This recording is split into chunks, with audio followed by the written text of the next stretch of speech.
I'm going to start the panel discussion with our special guests today, Natalie and Julie. So what you can do is you can type your question in the chat window, and we're going to take it by order. To get you started, maybe I can throw in a couple questions if you don't mind. So the first question I have for our special guest today is, given the current challenge, right, finding a way to college is really pretty demanding for most of the families with high schooler. So Natalie, do you have any advice for us, given the challenge faced by almost all families? How to find a way to the dream college?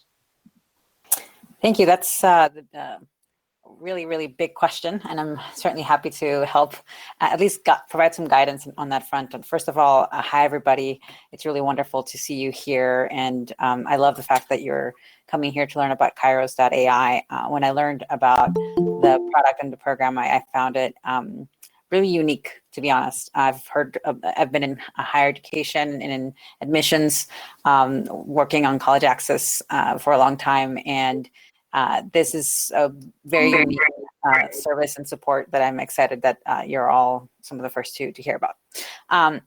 The first thing that I'd say in terms of finding the right college right now, I think on any given year, there's this gap between the information that universities provide, which there's a lot of it.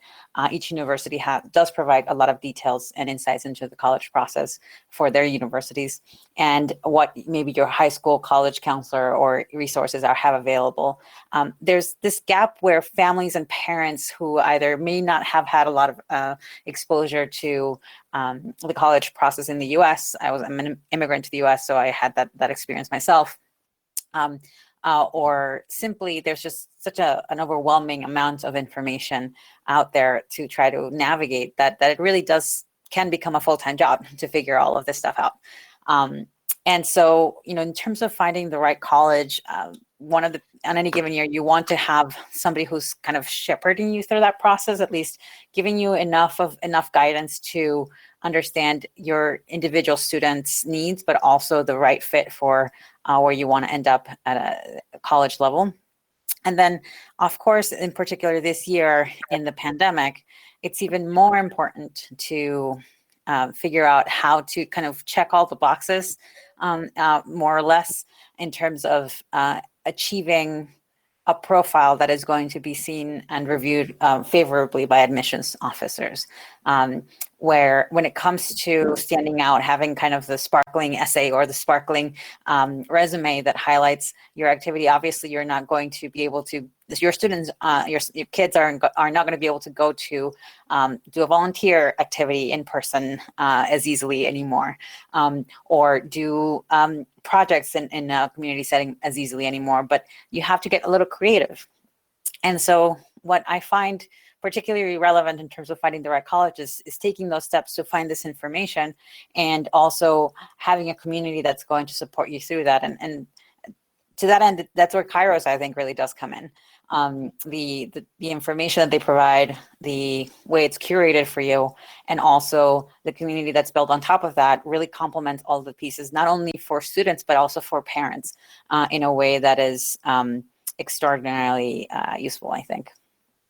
Yeah, thank you so much. It's actually a very comprehensive answer. I really appreciate it, Natalie. We do have one question from Wenfei. Her question is, what is your advice for parents to encourage freshman kids to start preparing for college application sooner rather than later? Great question, Wenfei. I also have a ninth grade, which I'm also having a little bit of challenge to motivate her enough. She feels like I just become a high schooler. Why do I need to think about college right now? Yeah, so I'm happy to start, or Julie, I don't know if you want to also jump in. Yeah, why don't you start it, Natalie? Oh, Julie, go ahead. I don't know if I could answer this question as well as you, Natalie, but definitely I think the way college is today, we all have to think about our full 4-year plan. I mean, at least in my school, I believe students in ninth grade are already trying to plan out their 4-year plan while they are in ninth grade or even before. Obviously there are changes, but they're already thinking about that. But not every school is structured that way. So that's the beauty of Kyros, to really help you, guide you through a structured fashion of preparing, even starting in ninth grade. That's what I would say.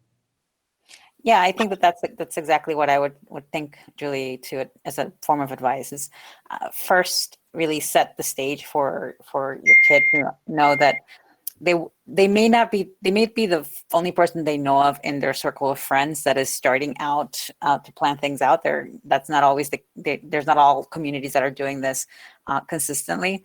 But if you look across the spectrum of ninth graders throughout the US and the world for that matter, they start early. Middle school, late middle school is when they start to at least project themselves into college, not necessarily looking at all the details of it, but really starting to think critically about what they need to do to successfully end up where they want to. And that can be rather challenging if you don't start early. In terms of motivation, this is one of the things that I find, it can be quite overwhelming to think about, wow, 4 years of activities to get to who knows what college, ideally the best college that I can get to. And I'm not even sure that I can, as an individual student, I'm going to get there. I don't know if I have the confidence for that, let alone the discipline to do it. Having those bite-sized little goals really can make a difference in terms of accomplishing that. And frankly, having cheerleaders along the way, whether it's you as a parent, an educator, a friend, those are all extraordinarily important to keep your son or daughters on track.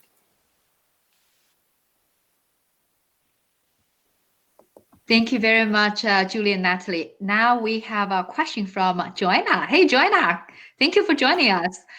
So Joanna's question is, how can Kyros work with school counselors?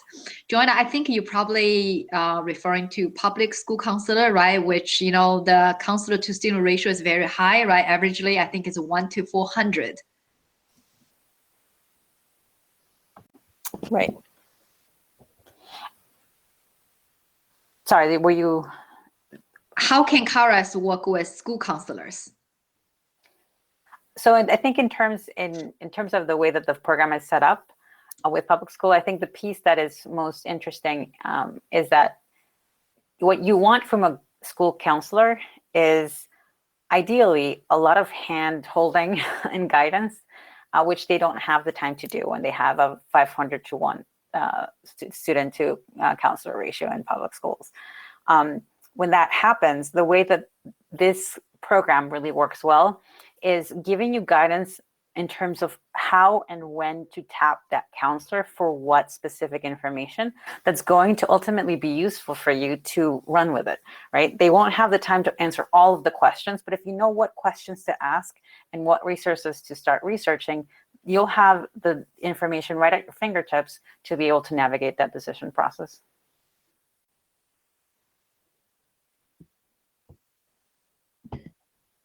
Yeah, thank you, Natalie. Rebecca, do you have anything to add? Sure, absolutely. I think, as mentioned at the very beginning, it does take a village to ensure our kids get the best guidance. We have every intention to work with counselors, to work with Kyros. In fact, we have already reached out to some of the counseling service agencies, including private ones. We are also in the process of reaching out to public school counselors.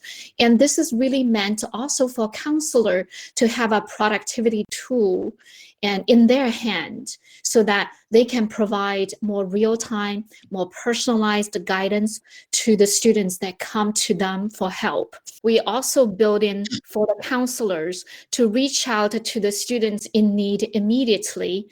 And these are the productivity tools, the content we curated, and hopefully we can address the current challenge where the public school counselor to the students ratio is 1 to 500 approximately. So that way they will be able to scale and support the students in need in a much more productive fashion. So that's something I would like to share with people who are interested in reaching out to counselors.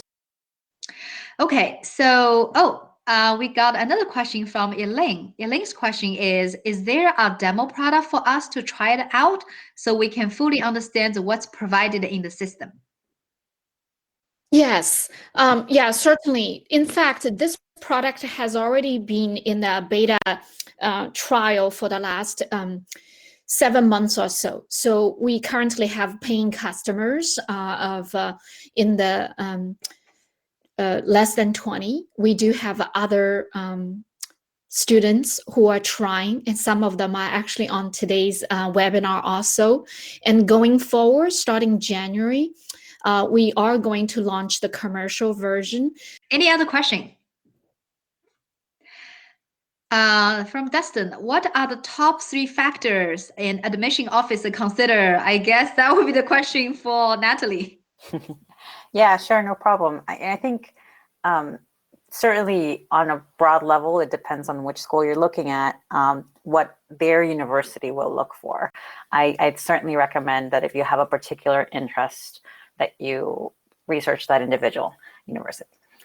If you look at the top tier universities in general, you would see that they kind of categorize a student's performance within 3 different categories: academics, extracurriculars, and personal qualities.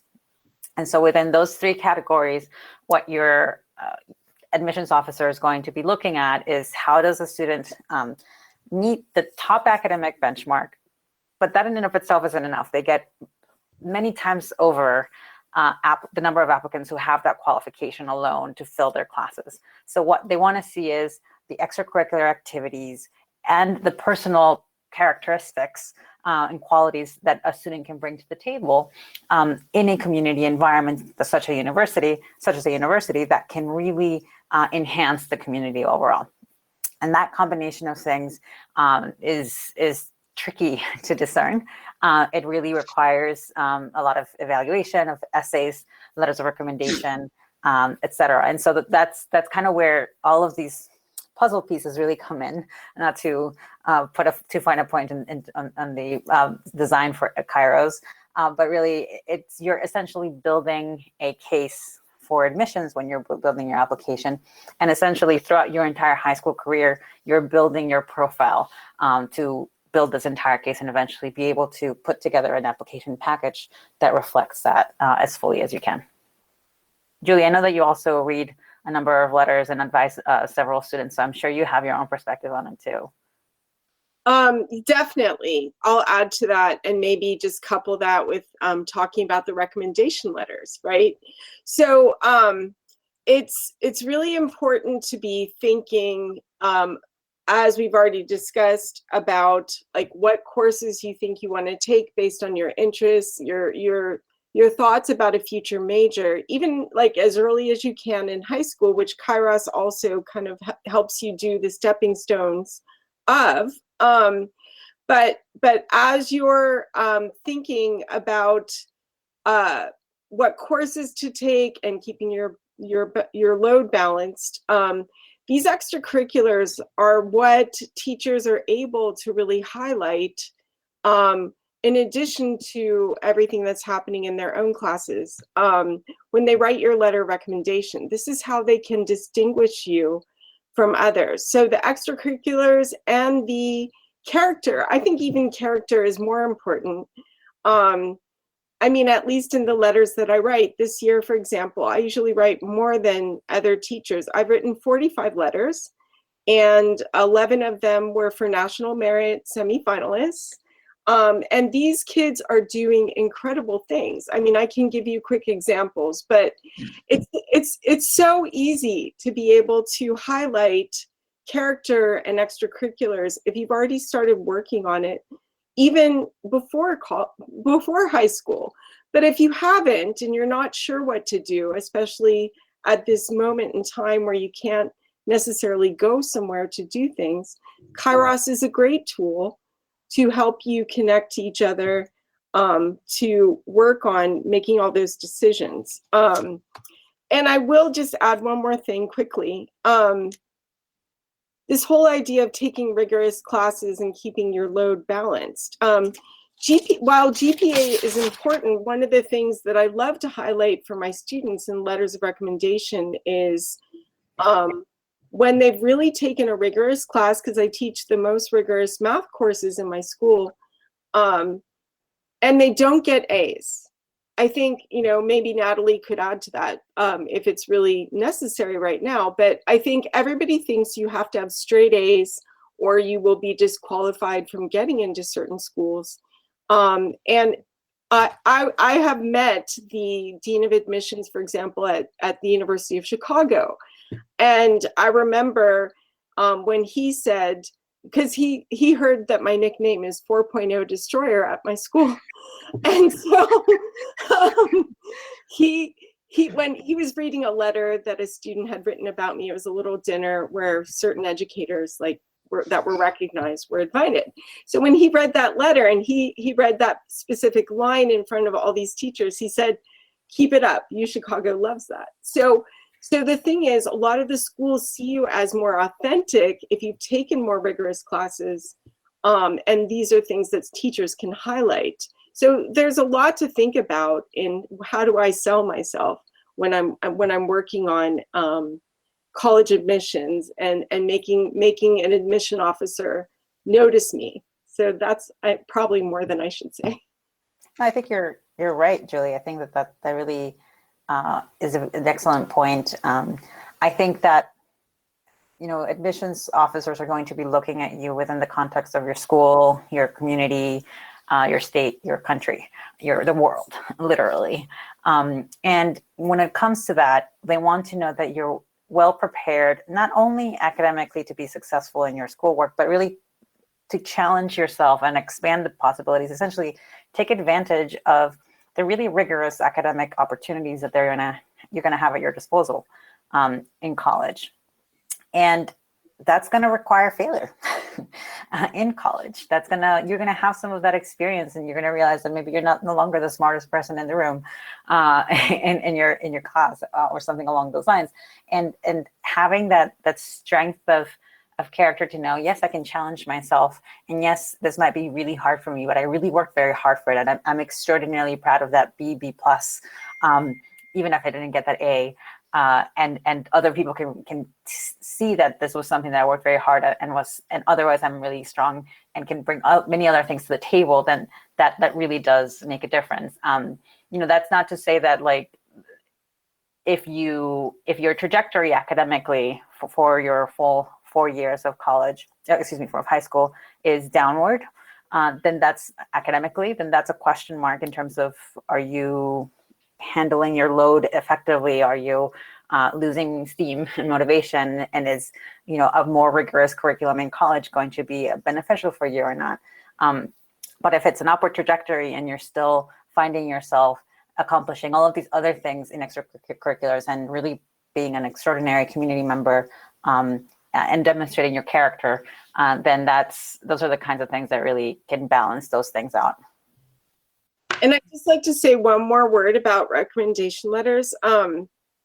So when you're a ninth grader, you should already be thinking about, which subjects you think you might want to major in, and then thinking about making good impressions on your teachers. I don't think that students actively think about how teachers view them enough, because when it comes time for asking for a letter of recommendation, you want to make sure that your teachers don't see you as a grade chaser. I mean, there are a lot of students that will come in and nitpick about points here and there, and they look like they're so focused on grades and they don't care as much about learning. And yet when a teacher, at least for me, when I'm writing letters of recommendation, I want to show that you have an intellectual slant, that you are more interested in learning and learning like so many things, and that you love when it's hard. I tell students, to show me that you enjoy taking tests and not just complaining all the time. So you want to make favorable impressions on your teachers so that before you approach them, then you think about who are the teachers that have the more favorable impressions for you. You're aiming to ask for your letter of recommendation in person, which right now is not possible. But for the following year, hopefully you will be able to. And then ask early in the spring, because you don't want to assume that teachers are going to say yes. They may have already said yes to a number of students. A lot of students ask really early. So ask them in the spring and pick somebody who's favorable. And this is in your junior year. So that's enough. No, I think that's perfect, because that's actually that kind of guidance in piecemeal fashion is precisely listed within the weekly advice that is given within the Kyros system. So that would be precisely, like, you wouldn't lose sight of that if you're following along carefully with all the assignments and the missions. You wouldn't miss sight of that and lose sight of that and be able to accomplish that in your preparation process. Well, thank you so much for your comprehensive answers, Natalie and Julie. We got one more question, I believe must be from a parent. So in your opinion, what is the student's most important milestone toward the college application at each high school grade?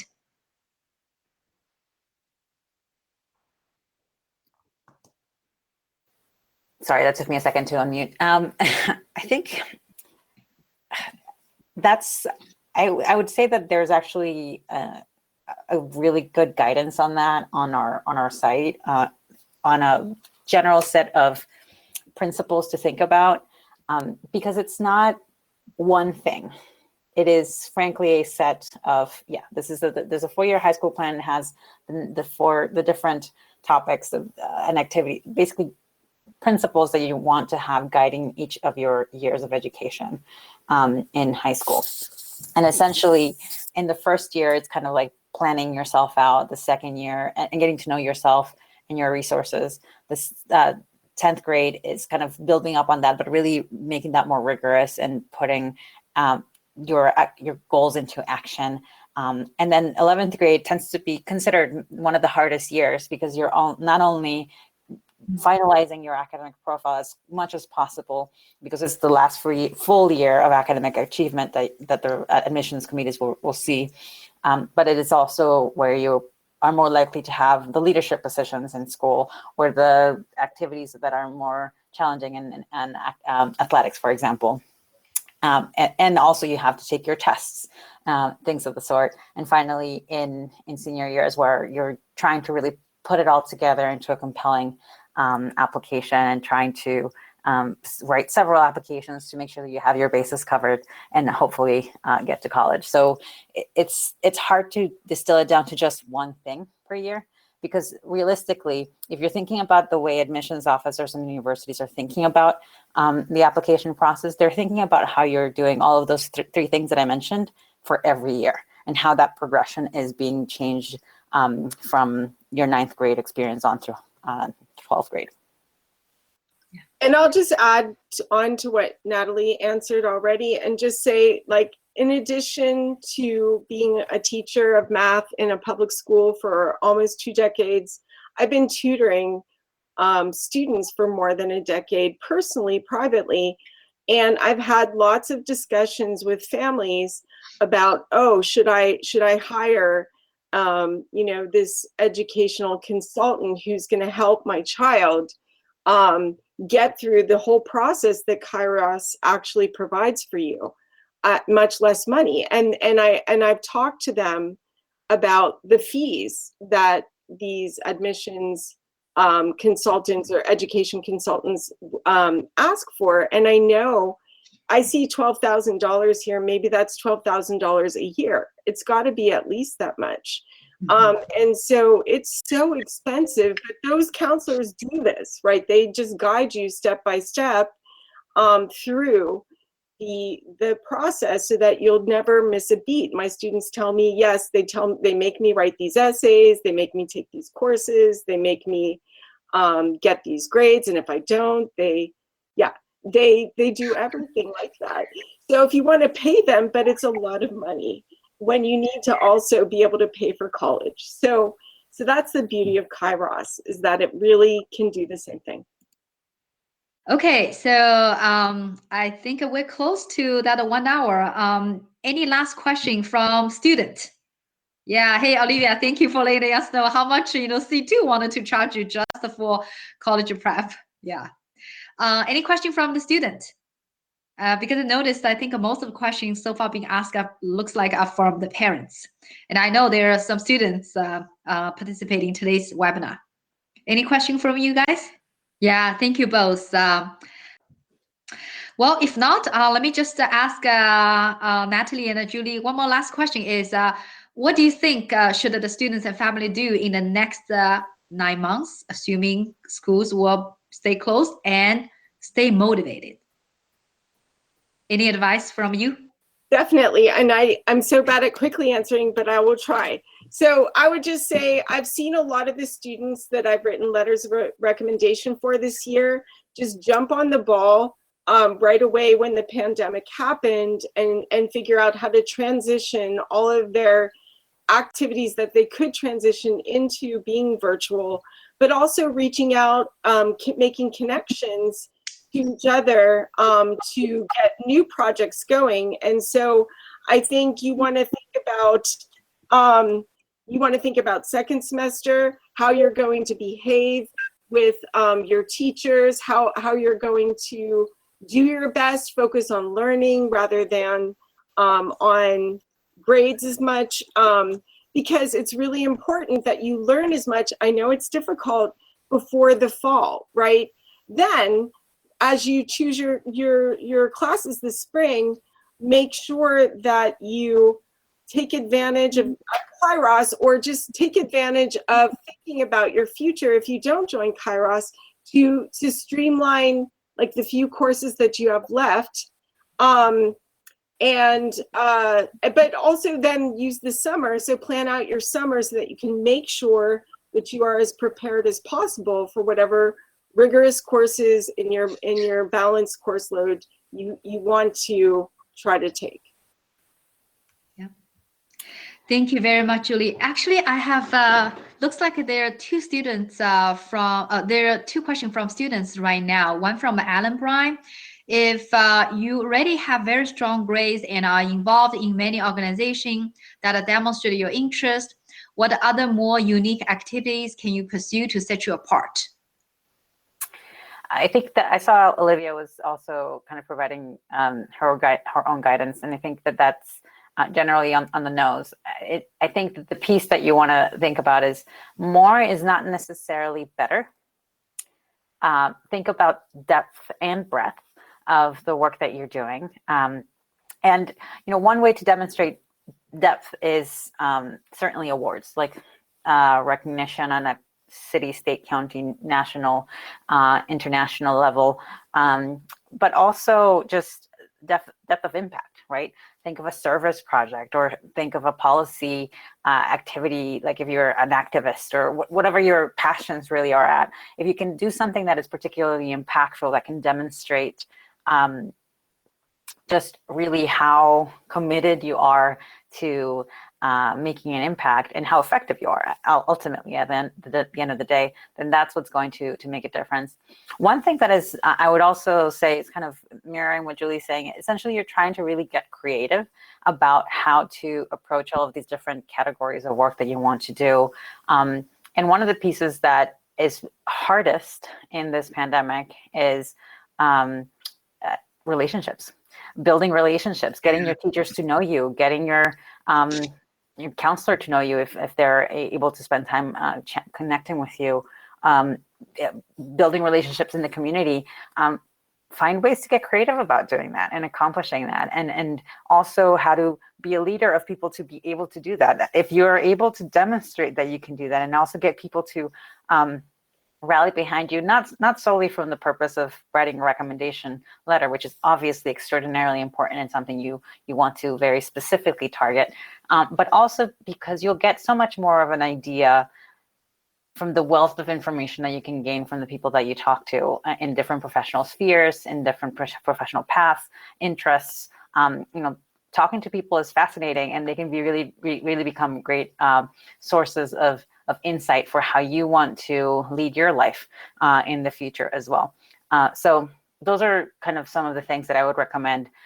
Not just focus on the check mark pieces, which are certainly important, but really think about what's the point, right? What is the point of all this? If it's not also to build human connection and to help you become a stronger community member at the college that you end up going to, then you may be missing a really important aspect of what your life could become. Yeah.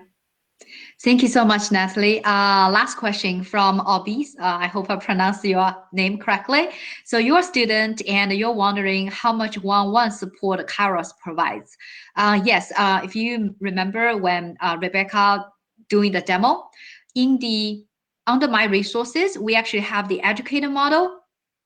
So we actually handpick those highly qualified educator into our module right now. We start from small, but make sure you get the highest quality support here. And then for those one-on-one services, it's separate from our membership because there's nothing like one size fits all.